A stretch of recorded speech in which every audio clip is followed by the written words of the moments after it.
But without further ado, turn over to Andrew, who's been a fantastic member of the OM community, and we interfaced in DC and started talking, and I was like, wow, this guy has some really interesting views on how the population is today, how it's going to be in the future, and has been really critical to assembling information on our population, both caregivers, me as a former caregiver, and patients that I know from Richard Carvajal's perspective is going to be really important to driving therapy going forward. So the doctors have even asked for this information, and it's funny that it's the patient community leading the charge on getting all the data on you guys out there for them. So here you go. All right. Thank you. So I'm a fellow patient, but I'm also a bioinformatician, and I work in the field of clinical genetic testing. So you can imagine what kind of perspective I have on this disease after learning that I had it. After I was diagnosed, I was looking around for places, where are we all? Where are all these patients in this community? Because it's a very small community, and I'm sure as everybody has experienced poking around online and trying to find where we all are, you don't find a lot of patients until you hit the right spots. And after some digging, I finally wound up on Facebook, and with the Ocular Melanoma support group on Facebook. And all of a sudden, wow, that's where all the patients are. I think we've got 440 people or so on the Facebook group. Raise your hand if you're a member of the Ocular Melanoma support group here. All right, good turnout. I know there's a bunch of them watching online today too. So one of the first things that happened when I joined that group, because I'm a data scientist and it's what I do for a living, of course, I immediately look at everything in terms of data. I wanted to gather as much data as I could. And there was some discussion already on the board about running a survey and trying to kind of see who are we? Who is this community of patients? And how do we get to know ourselves and our group better by collecting some data? So I immediately set out to build this survey with using a Google form, which just kind of dumps the data into a spreadsheet. It's a very, very simple tool, but also it's been very effective and very low barrier to change and to distribution. And like I said, it started out as just kind of a way for us to get to know the members of the group and who we are collectively. But I think it had class 2 genetics because it's metastasized into something bigger now. And we began to realize that what we were collecting here was actually interesting, not just casually among the group, but it was starting to show characteristics that correlated well with formal scientific studies that were published in the literature. And that gives us some hope that maybe the data that we're collecting might turn up some novel results. The data I'm going to present today are very preliminary and not analyzed and not corrected for confounders or any of that sort of thing. This is just to sort of show you what where we're at right now. We've got 180 respondents, which is starting to get to a pretty good-sized cohort. For some of the questions, though, where we're really looking at subsamples of that 180 population, we don't have enough power yet to drive any real conclusions, but I'll show you some of the preliminary results that we've gotten from that. It's all voluntary and self-reported, so we have to make sure that we keep in mind that there are self-reporting biases in here and errors that can, that can come from that. And we've kind of asked asked questions about information in 3 different categories here. We've got information in the survey about your primary diagnosis and sort of basic demographics. Are you male or female? What part of the world and the country are you from? And age and those sorts of things. And ethnicity, eye color, affected eye, those sorts of things. Then we also had some interesting questions that were brought up by the group where nobody knew the answers to these things.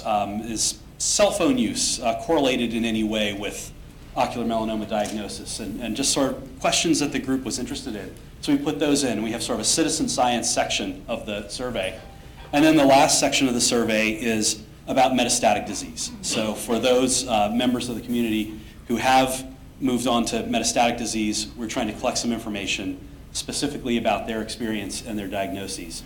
I did reach out to one of my grad school professors, Bruce Barton, who is currently with the Center for Health Policy Research at UMass Medical School.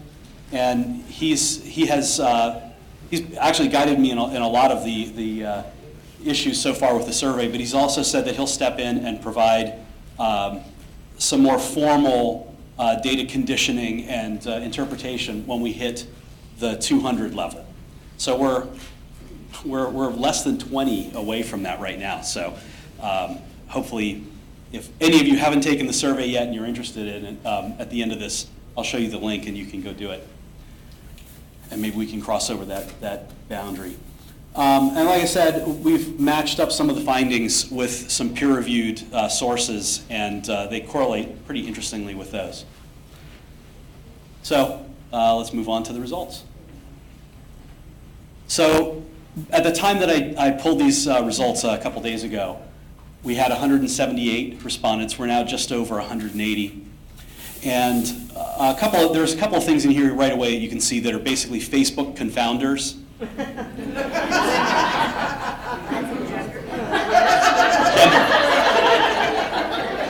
And this is not just Facebook, but I think it's also an issue with support groups, right? Yes. As a support group, women are much more likely to join and become active on a support group.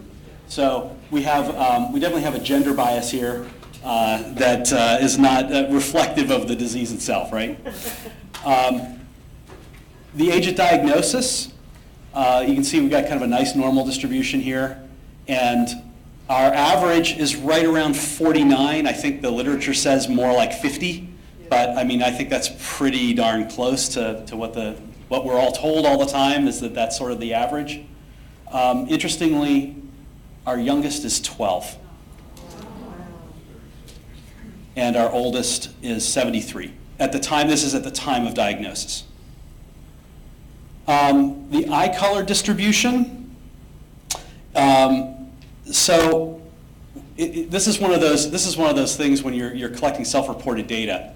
People don't think. I've gone through this kind of a survey before for physical phenotype genetics, not for ocular melanoma, but for another purpose. And we learned a little bit about how to collect eye color.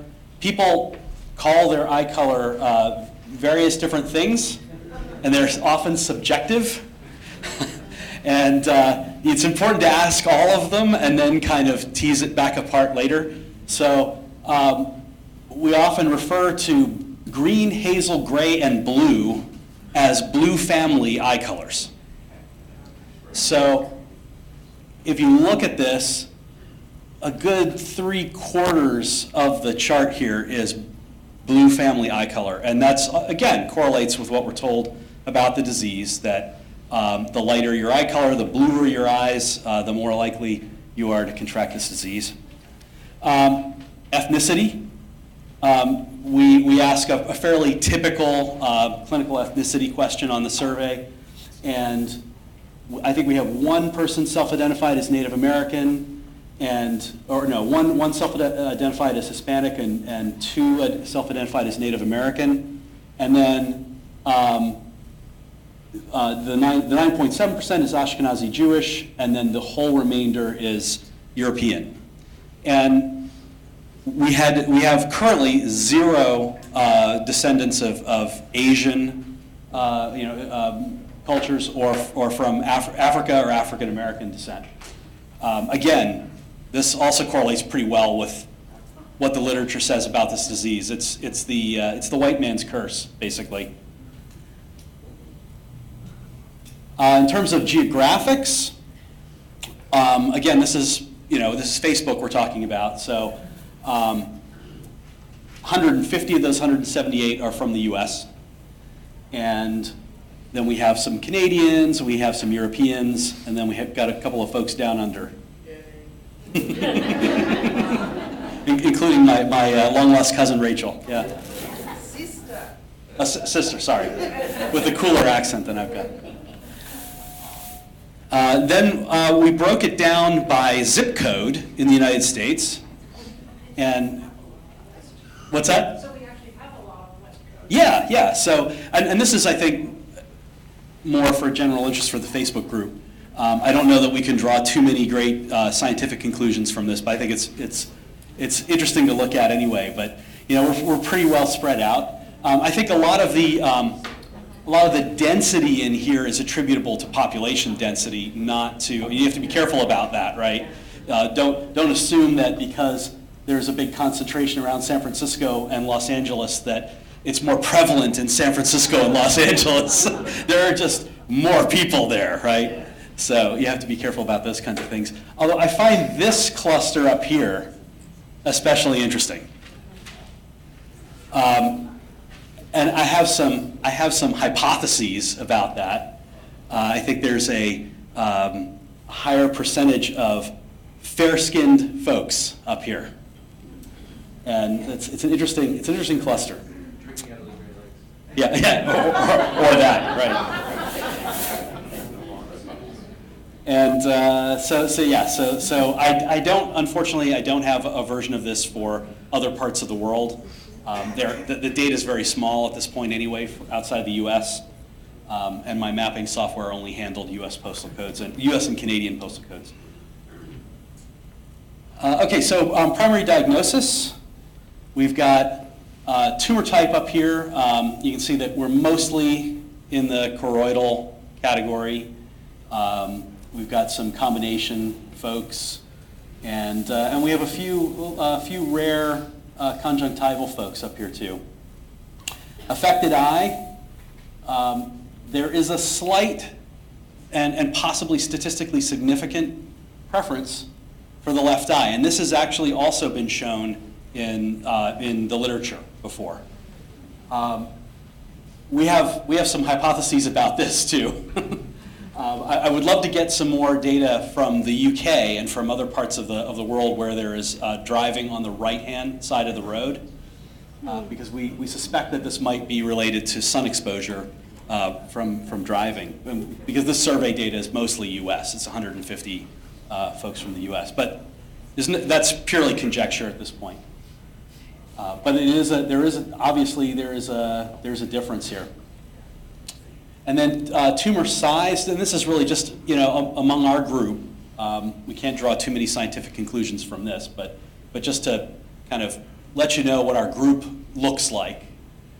Our average tumor thickness at diagnosis was about 4.9 millimeters. We're mostly in that sort of cluster around the 5 millimeter area, 5 millimeters, 6 millimeters or so and less. But we have some outliers up here in the larger categories as well. In terms of treatments, we collected some data on treatments, and I will say this: there's a lot more data in this survey than we have time to go through today, and some of it I haven't had a chance to even do the just basic processing on. There's just so much of it. So some of this treatment information is, it's only for these two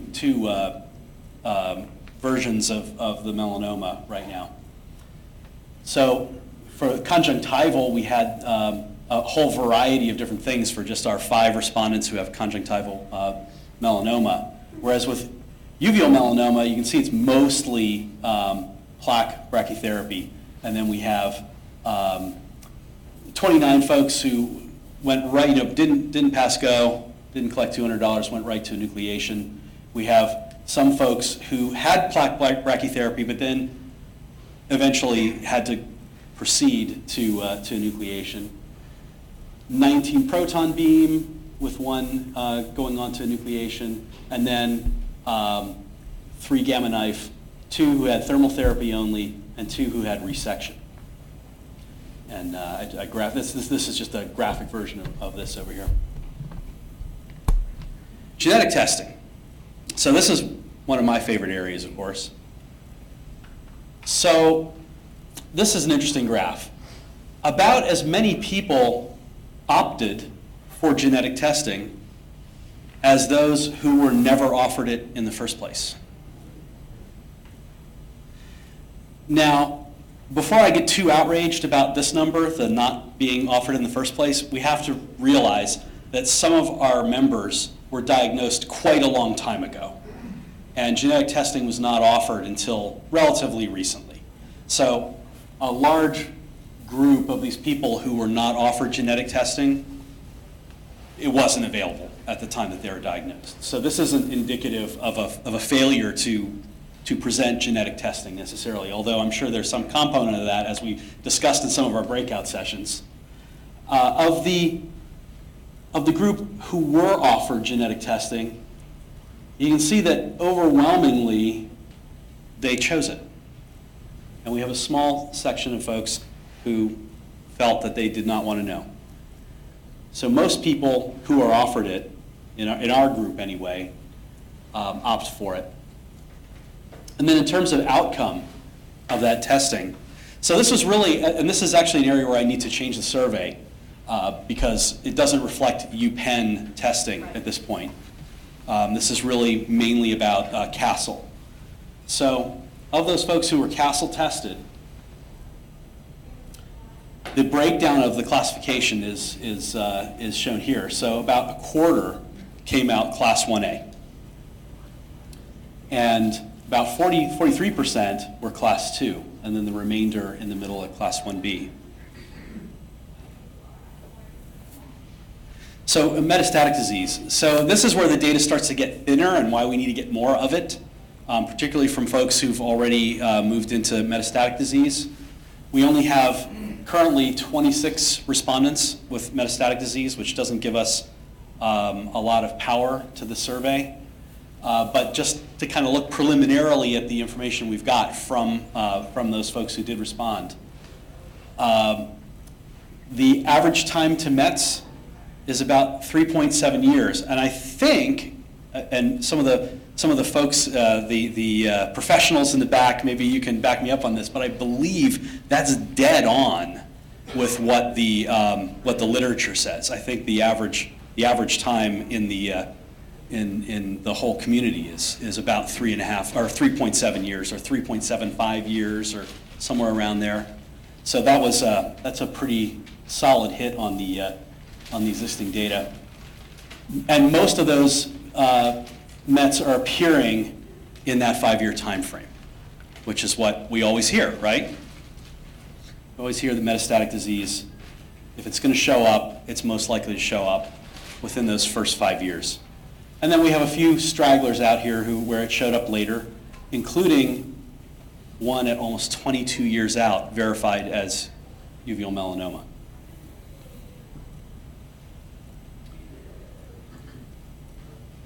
So a few other points about metastatic disease.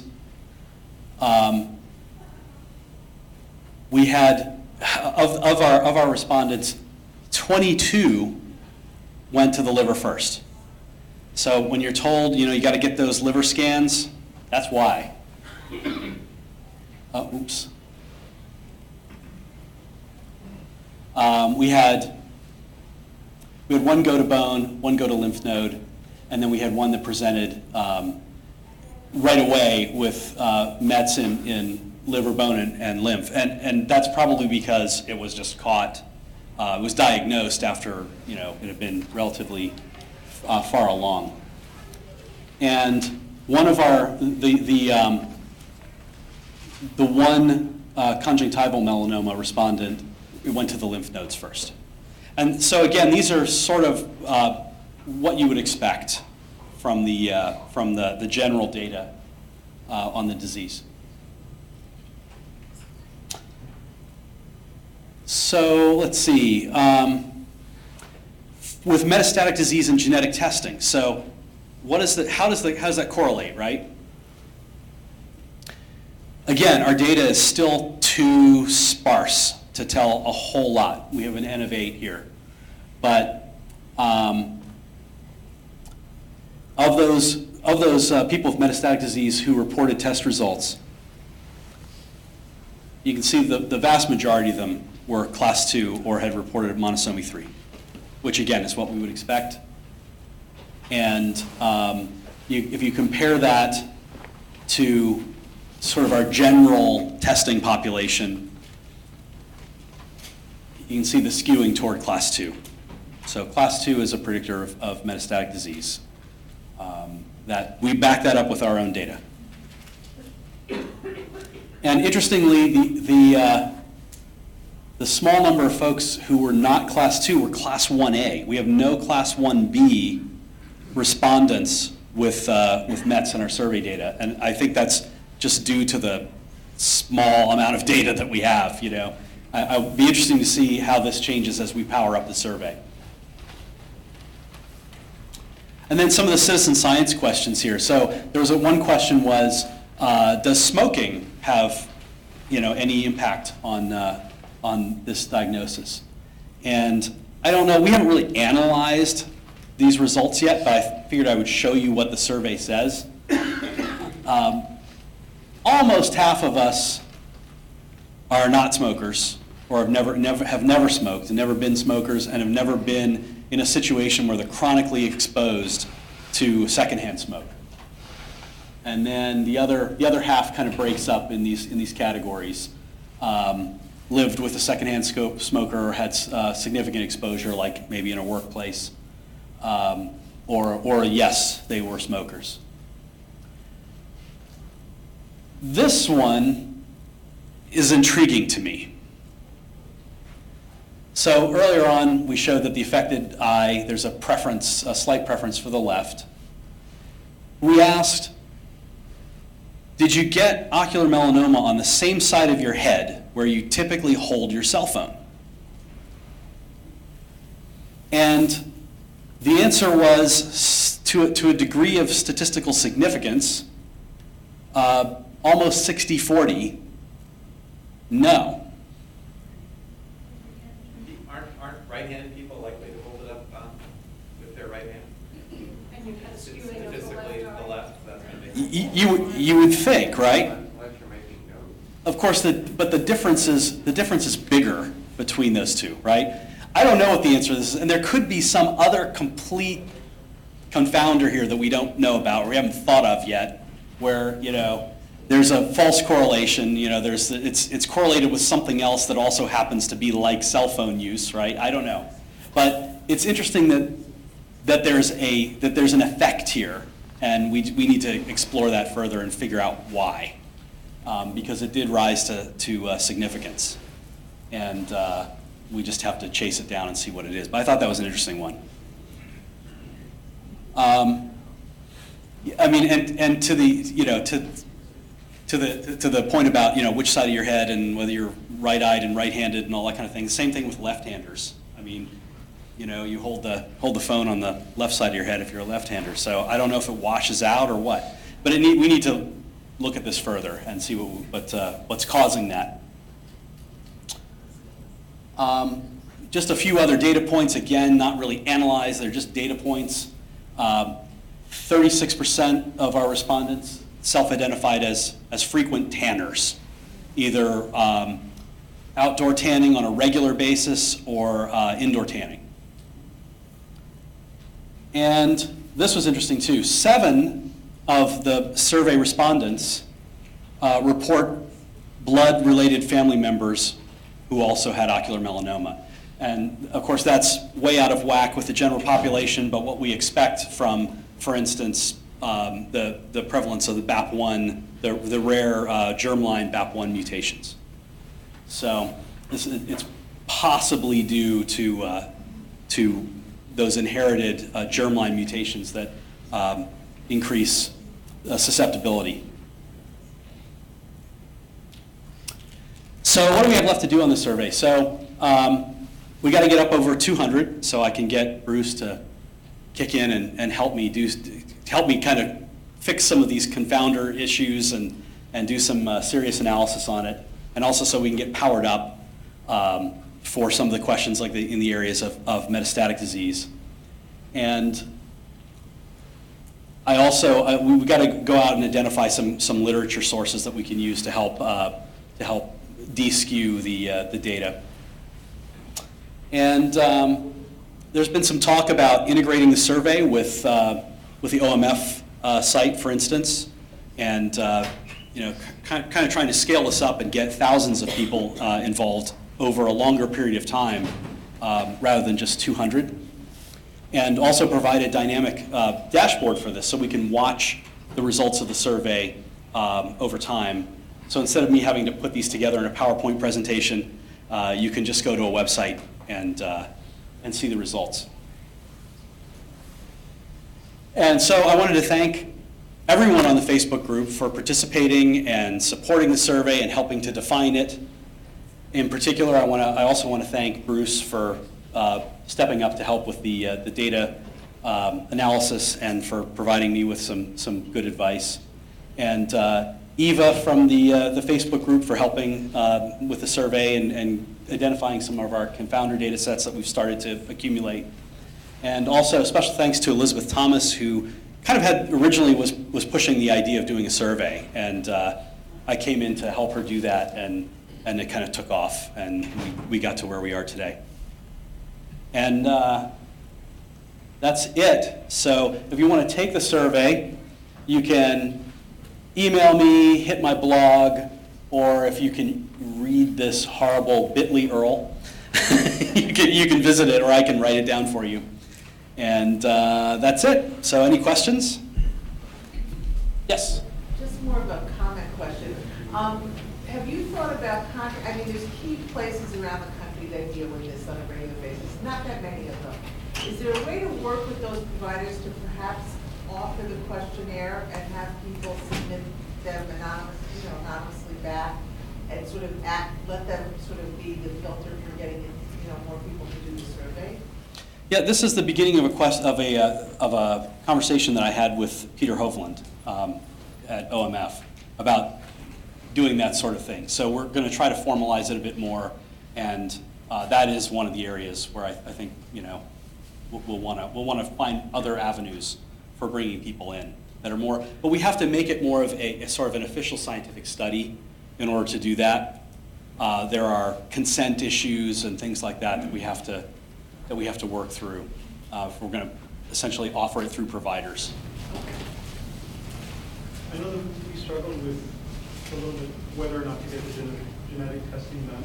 Mm-hmm. And I think maybe for people who are faced with that same question, and if this data was able to get to them, it might be useful to know not just how many people got the testing, how many people did it, but also, given what they know now, are they happy with their decision, or if they didn't get the test, did they wish they got the test, or if they did get the test, did they wish they did not know, kind of thing, and just provide, I guess, future patients with that kind of information for their decision making. Yeah, that's a great point. There was a study that was done.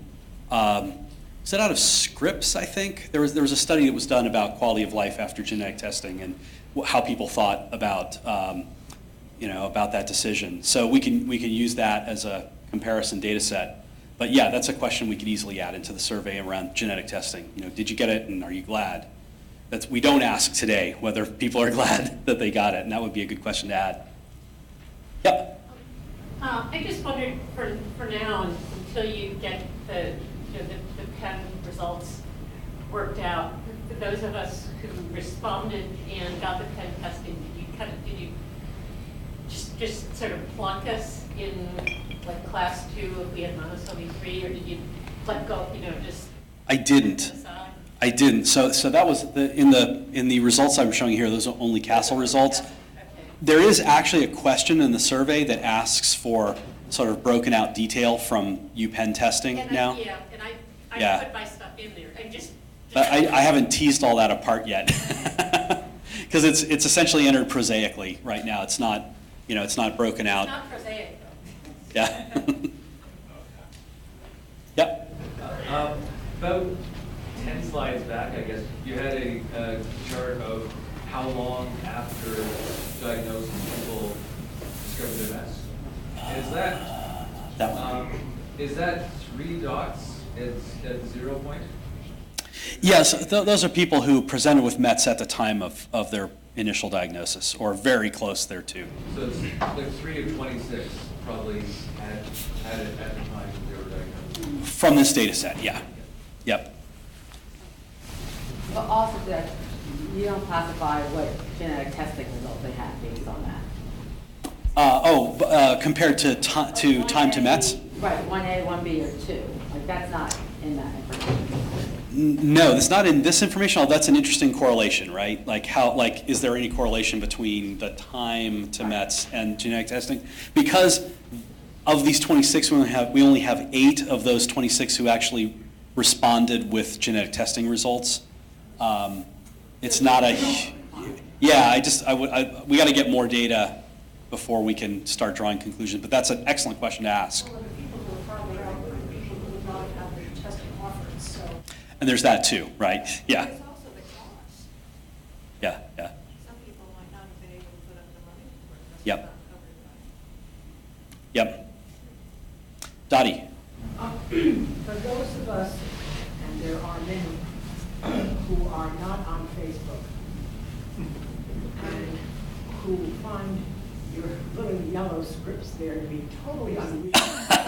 Yeah. I wonder if it would be possible for you to use the Ocumel listserv to announce that you're doing this survey and provide a link to it. I would love to do that. ... It might be considered a solicitation. For those of you not familiar with the Ocumel listserv, yeah. Just post it up. Yeah. But there's a lot of us who aren't on Facebook, as I remember, a lot of us went up yesterday when that came up. Yeah. So none of us are included in your survey. I know. And I think that many of us, if surveyed, will provide additional data to you that might have some value, but would Absolutely. increase the quantity of survey subjects that you And have. Donnie, for stuff like that, we're here as a resource for you all. We have an email list that has over 3,000 people on it. We have a forum with 2,000 members. So if there's things that need to be pushed out, not on Facebook, just let me know. And I will get Peter Hovland to write an email, send it out, and we can get a lot of people overnight. So for Richard Carvajal, we're actually pushing out his survey to all the optometrists and ophthalmologists in our database. We just need to know that, this is what we are kind of deciding as a group to do, and you can use us as a vehicle to make that happen. But Dottie, to answer your question about Ocumel, I do have it on my list after this weekend to reach out to Pete and see if it's acceptable to send the survey, because I think... For instance, Pete has told me I cannot push out survey links and collection of data on Ocular listserv because you use that as somehow helping us, but that's an offline discussion. Yeah. There are other more efficient means to get information out, I think, than that listserv. Yeah. Hope springs eternal. I'll try anyway. Andrew, I think you'll have more luck. Yes. In terms of additional information, a question that would interest me was how, if people knew, like when they first had a freckle on their eye, the time frame between that and the first diagnosis of ocular melanoma. Yeah, that is an area where I don't have any survey questions at all, right? The issue of nevus development, right? Like how many people were tracked with a sort of benign nevus? And also, who diagnosed first? Was it an optometrist? Yeah. Because I think it would be really helpful to see what people's paths were to diagnosis. Yeah, I agree. Also, the other thing that we have to do in order to make this survey really into more of a scientific study, we have to have some hypotheses that we are attempting to test, right? I mean, right now it grew organically out of a Facebook group that just wanted to know more about itself, but I think there are some hypotheses that we can test with this, and we need to start making a list of those and driving the survey into the direction of answering those questions. Anything else? Yep. I just wanted to suggest that you said the family rate of familial is higher. Mhm. Sorry if there's multiple family members putting on the survey that would create a higher data. It's a good question, and actually, I know of one case. I think there are sisters who are on the survey. So I don't know if the larger population includes that as one data point or two data points. Right. Yep. Have you done anything, or are you aware of any studies on correlation between time to mets, the nature of the metastases, the longevity, that type of thing? That's one thing we haven't collected any data on mortality, and that's one thing that it would be very hard to do, right? But you have to agree, it would be very interesting data and very important data to have, but it is very difficult to collect, and it's difficult to collect enough of it. Is the link to take the survey on your website? Your www. How about this, when I send out the link to all the slides from this weekend, I can send a link after this as well. That'd be great. Does that work? Yeah. No, I was just wondering if the survey is on your website. On Hack My Cancer, on the blog? Yeah. It's not, but it will be in 15 minutes after I'm done here. Because I didn't think to put it on there, but I will. Have you got some kind of handout with this, thank you, want to take the survey, do this, or this? I should have, but no, I don't, unfortunately. But if I can scribble it down on a piece of paper for you. Okay. I might be scribbling a lot, but I'll do it for anyone who wants it. You had a question? Yep.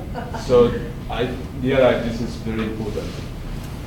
One thing from our point of view is if you include the way of the survey, screening, after diagnosis, so you might see some different, if some patient A in Los Angeles who is not getting any survey after treatment compared to Philly, the very aggressive doctor doing every 3 months. So any difference is present at the issue. And then if multiple testing is beneficial to the majority of patients, now OMF could be targeted to the area where no test has been done.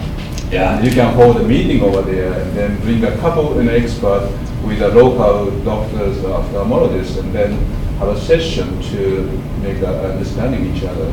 So I think this is very strong weapon, because if university-based survey, it's very skewed and biased. So if you bias is kind of Facebook bias, but you were able to put something in through the internet or email. Now you have a data of all the patients in the world, and then now you see based on the method of the screening follow-up, if you might see some difference in terms of the time to progression disease discovery, and then you have to just stratify based on the size or some risk factor. But I think it is your specialty, so to remove the bias, and then if you can show patient who is diligently getting testing, maybe have a earlier detection, and then have some benefit to have some changing outcome. Yeah. I think that is very powerful way of your voice, sending out to the doctors. Yeah, thanks. And actually, that brings up a whole area of the survey that is lacking right now that we really need to improve on, which is the whole area of screening. I mean, we don't even ask right now what screening is being done. Are you doing an MRI? Are you doing CT? Are you doing chest X-ray? How frequently? That needs to be in here, and it currently is not. And then we can start to do all those sorts of correlations and maybe some very interesting data will come out of that. Yep. How about the type of doctor who's handling the case? In the Midwest, you might not have any oncologist, you go to an ocularist, ophthalmologist. So who's handling the case? Yeah, so we do ask them. I have not processed any of that data yet because again, it's more free-form and not as, you know, a lot of the data that we're showing here was easy to pull out and do graphs and that kind of thing. I need to go in and work more with that data, but we did ask some questions about who the primary care physician, or who the, not the primary care physician, but who the oncologist is and that sort of thing. So I don't know if we ask specifically what type though. So I can do that. Anything else? Yep. I'd like to say, I'm still struck by the fact that the vast majority of members of this group and all the groups are from the US, with a few from other English-speaking countries. And if you think about Russia, for example, should have a huge number of cases, maybe equivalent to the US. And I just am not sure where those patients are, where they're getting their information from. Maybe they're on the Russian Probably not on social media. There must be other groups, one would think. We've actually gotten a couple of requests to have our website translated into Russian. Really? Awesome. Well, I mean, It needs to happen. Like I wish we had the German, resources. French, I mean, Scandinavian languages. So if anybody knows somebody who can do Well, that. it seems like there are people studying Finish. about it in Scandinavia. So there's Yeah. data. Yeah. Or at least the studying. Yeah, and I've talked, Martin Yeager is a doctor of Scandinavia. All right. I promised to have everyone out of here by 3, but I have a few housekeeping for you. Give Andrew a round of applause.